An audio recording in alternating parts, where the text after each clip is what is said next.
learning environment for students, they're equally working environment for the teachers.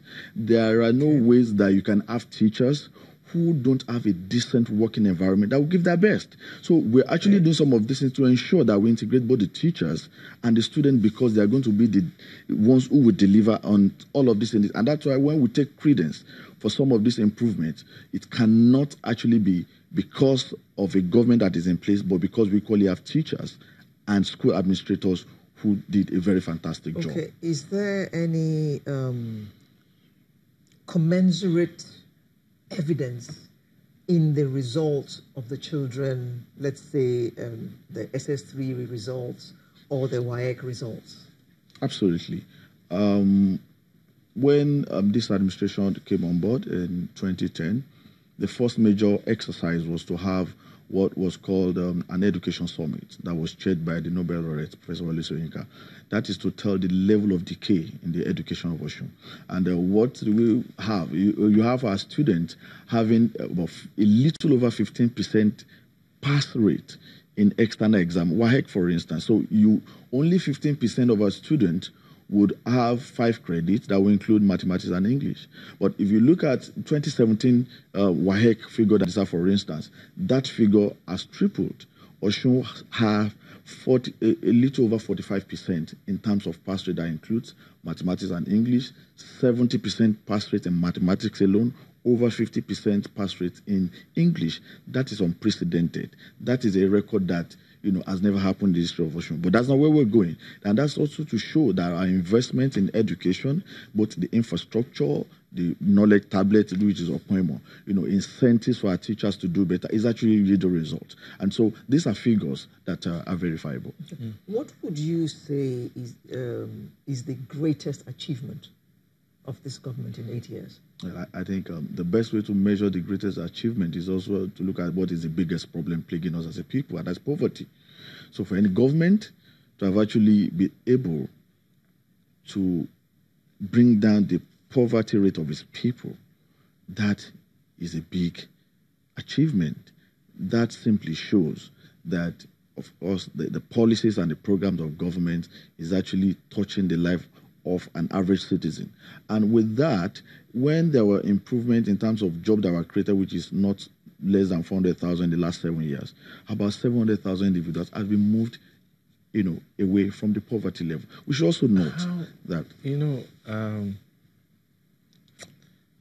they said 700,000 individuals have been moved away from poverty. That's what you said? Yeah, about in 7 years. Yeah, yes. In 7 years. So,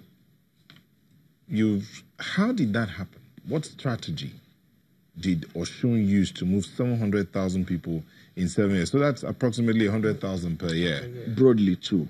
And number one, Osun today arguably has the most comprehensive social protection policy in Nigeria. And what do you mean by social protection policy? Exactly. These are programs and policies of government that takes people away from the poverty level, and I will begin to read them out. What we have done is to have policies and programs that right from birth and as you age, you have something that can take care of you if you are very vulnerable, so that you don't have people who remain at that level of being extremely poor, while some people are getting it better. You take Nigeria, for instance. Our GDP is big, but there's a problem with the distribution of the wealth.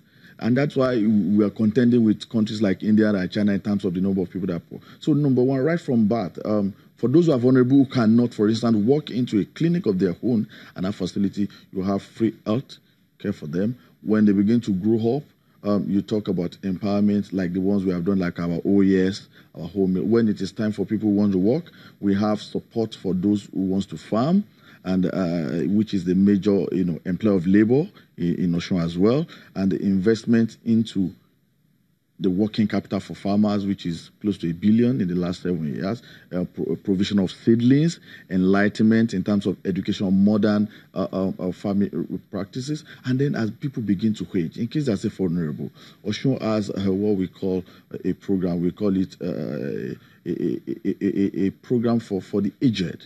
We call it Agba Osun, which means once anybody is approaching 60 and still very vulnerable, they're entitled to, stipends just to keep body and soul together. And we also need to... How much? It's just 10,000. just to keep body and soul together. For that old woman, for that old man, not everybody, I must say, they are the poorest of the poor. How are they selected? Oh, exactly. They are matrix. You know, we work with World Bank is doing something similar with Nigeria, and they were the one who generated the data. And then from that, we're able to profile. You look at people who, for instance, breadwinner is gone. Somebody's already 65. He doesn't have a child who sends anything to him. He doesn't even have any means of life or keeping body and soul together.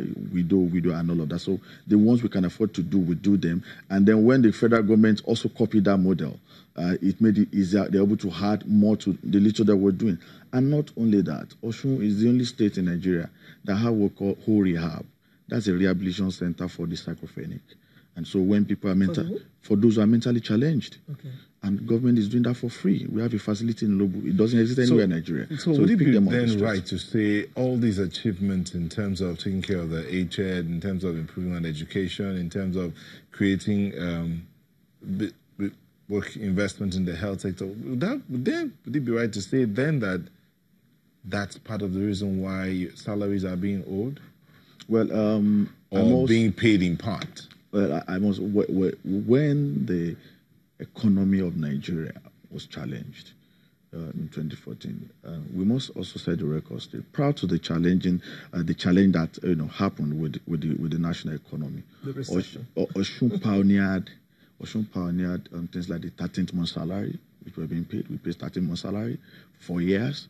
Osun reviewed the car loans and housing loan that workers were getting with no less than 200% increment, things where nobody was owed. But we got to a point in our national life that Osun was torn in between retrenchment of workers, and then you keep few that you can continue to pay, or making a sacrifice for all of us to keep them, because we are mindful of the fact that we don't want our people to be vulnerable. And today the record has shown that we took the best decision at that time, not to own people. What we have simply done was to have an arrangement with the workers in the know, with the consent of the workers, to say, let us weather this storm together.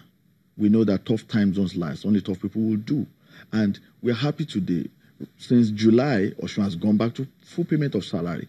Even while the modulated arrangement lasted, those who are level 8 and below, that are the most vulnerable, are getting 100% of their salary. Those between that 8 and 12, who are the middle class, were getting 75%. And those are 14% and above were getting 50%, including those in government, including public office holders. That was the arrangement that was in place. And today we are better off. And I'm sure if the whole nation had even perhaps copied that, maybe that would have been helpful. And that's why now, in the last 4 months, we've gone back to full payment of salaries.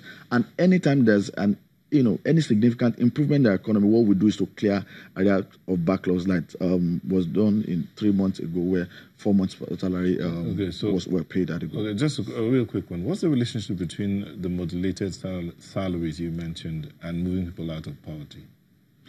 Exactly, good. When you look at the pyramid, at the bottom of the pyramid, that's where you have bulk of the people. We realize that those who are level 8 and below, who are the junior officers, they constitute close to 60% of the workforce. Their salaries are usually 50,000 and below. And so if we touch that, that will mean it will be very difficult for them to leave. But once your salary is above that, we know that with 75% of it, you can still leave.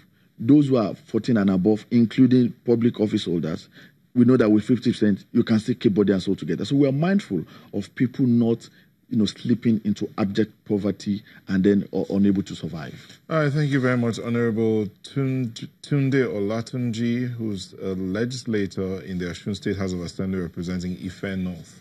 Thank you for joining us. Thank you so much. It's a pleasure to be here. We'll be back in a moment. Please don't go away.